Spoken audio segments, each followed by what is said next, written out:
अबरार रशीद आपकी खिदमत में एक मरतबा फिर हाजिर है और मेरी आपसे दरख्वास्त है कि अगर अभी तक आपने चैनल को सब्सक्राइब नहीं किया तो इसे सब्सक्राइब कर लें। ताज़ा तरीन वीडियोज़ के नोटिफिकेशन के लिए जो बेल आइकन है उसको ज़रूर प्रेस कीजिएगा। आपका बहुत बहुत शुक्रिया। जो लोग रेगुलरली मेरी वीडियोज़ देखते हैं या मेरे फॉलोअर्स हैं वो अच्छी तरह से जानते हैं कि काफ़ी अरसे से मैं आपसे गुजारिश कर रहा था कि जब 2 दिसंबर का कौमी दिन आएगा तो उसके बाद या उस मौके पर या उसके बाद बहुत से कवानीन में तब्दीली की जाएगी, बहुत सी अनाउंसमेंट्स की जाएंगी। अगरचे मेरी एक तवक्को, मैंने पेशन गोई नहीं की थी, तवक्को इम्कान का इजहार किया था, वो दुरुस्त साबित नहीं हुई। और वो ये था कि शायद इस मौके पर यूएई के हुकाम की जानिब से या उनके सदर की जानिब से एक आम मुआफ़ी या एमनेस्टी का ऐलान किया जाएगा या किया जा सकता है, ख़ास तौर पर ओवर स्टे करने वालों के लिए जिनके वीज़े एक्सपायर हो चुके हैं या वो लोग जो एब्सकॉन्डर्स हैं। लेकिन ऐसा नहीं हो सका। आज एक दोस्त ने बल्कि 2 दोस्तों ने सवाल भेजे हैं, मैं उनके सवाल की तरफ भी आऊँगा। लेकिन जो असल सूरत हाल है वो ये है कि ये जो कवानीन बड़ी तेज़ी के साथ तब्दील किए जा रहे हैं और जुमे की नमाज के औकात को तब्दील कर देना, जुमे के बजाय हफ्ते और इतवार की छुट्टी का ऐलान कर देना, कम से कम फेडरल या वफाकी सतह पर। तो इसी के साथ साथ गुज़श्ता जो खबर थी वो तफसील के साथ नहीं आई थी। अब ये बताया गया है कि इस छुट्टी का इतलाक जो है वो स्कूलों पर भी होगा। यूएई के जो वफाक के मातहत जो तालीमी इदारे हैं, यानी वहाँ भी जुमे के रोज़ आधी छुट्टी दे दी जाएगी। अपना बचपन याद आ रहा है, आधी छुट्टी सारी हम कहते थे। खैर, जिन साहब ने ये सवाल पूछा है, मैं अपने असल मौजू की तरफ आता हूँ, आपके सवालों के जवाब दे दूँ। असल मौजू है कवानीन में तब्दीली की हैसियत क्या है, इस पर मैं बात करूँगा। लेकिन जिन साहब ने ये पूछा है कि मैं इस वक्त कहाँ पे हूँ, तो मेरे भाई ये स्वेटर, ये जैकेट, क्या मैं दुबई में इस तरह का लिबास पहनकर वीडियो बना सकता हूँ? ऑब्वियसली मैं इस वक्त यूएई या दुबई में नहीं हूँ, मैं इस वक्त पाकिस्तान में हूँ और अपने शहर एबटाबाद में हूँ। हाल ही में जो लोग जानते हैं मुझे अच्छी तरह या मेरी वीडियोस देखते हैं उन्हें पता है कि अभी चंद रोज़ पहले ही मैं अपना दुबई का दौरा मुकम्मल करके वापस आया हूँ। उम्मीद है मार्च अप्रैल में, यानी अप्रैल में तो नहीं, रमज़ान होगा या मार्च में या फिर मई में, ईद के बाद इंशाल्लाह दुबई दोबारा जाऊँगा।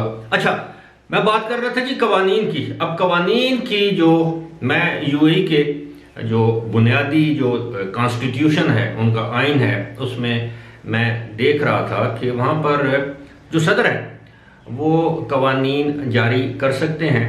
और शेख खलीफा बिन जायद जो 3 नवंबर 2004 को अपने वालिद शेख जायद बिन सुल्तान अल नाहियान, जो कि फाउंडर ऑफ यूएई हैं, बानी हैं यूएई के, वो उनके वालिद थे। उनकी वफ़ात के बाद ये सदर मुंतखब हुए या नामजद हुए, या जिस तरह भी आप कह लें।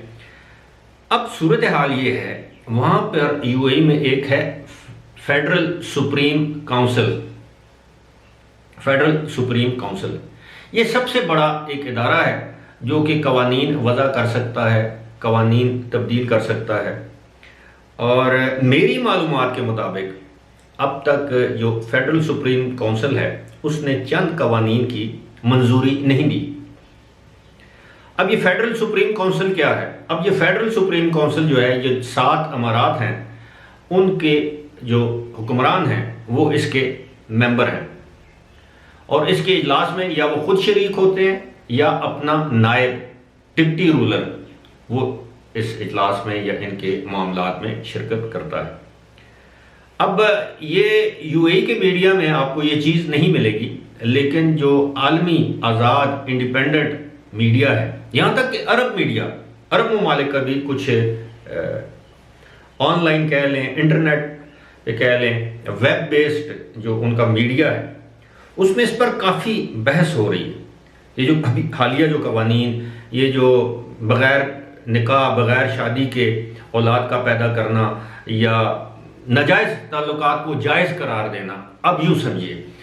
तो इस हवाले से मैंने जिस तरह पहले भी ये अर्ज़ कर रखा है कि शारजा की जो गवर्नमेंट है वो बिल्कुल खामोश है कि क्या आप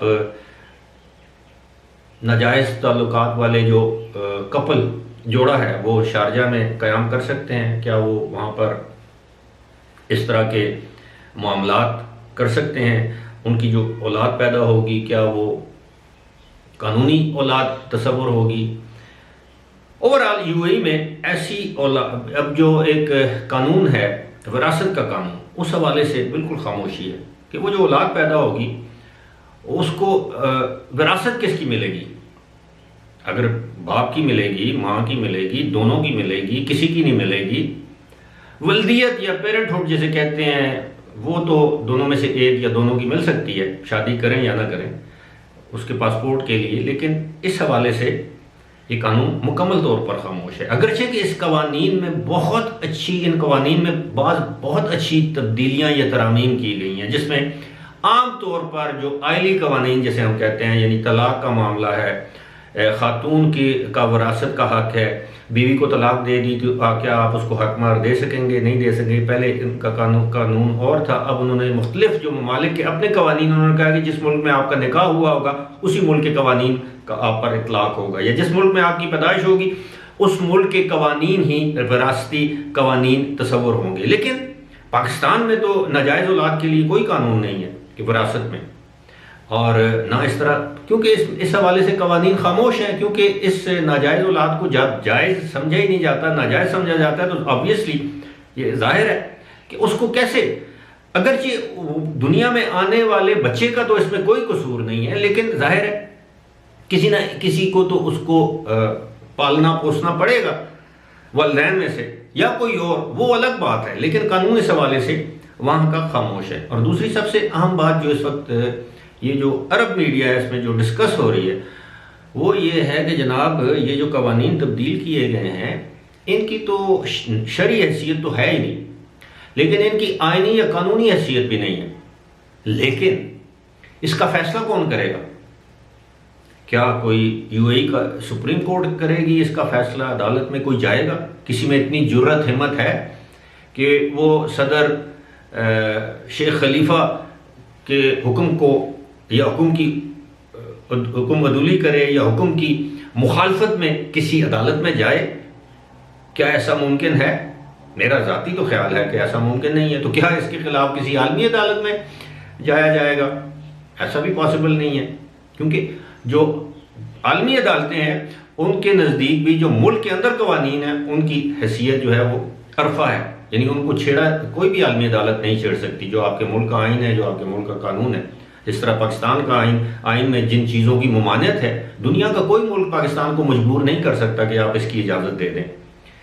लेकिन ये सारी चीज़ें ऐसी हैं, आने वाले दिनों में ये एक एक करके सफ़ा उल्टेगा, जैसे कहते हैं ना अक़दा खुलेगा, एक एक सफ़ा हटेगा, फिर दूसरे सफ़े पर क्या चीज़ आएगी। तो ज़हनी तौर पर आने वाले हफ्तों और महीनों में मुख्तलिफ कवानीन में मुख्तलिफ तरमीमों और तब्दीलियों के लिए आप ज़हनी तौर पर तैयार रहिएगा।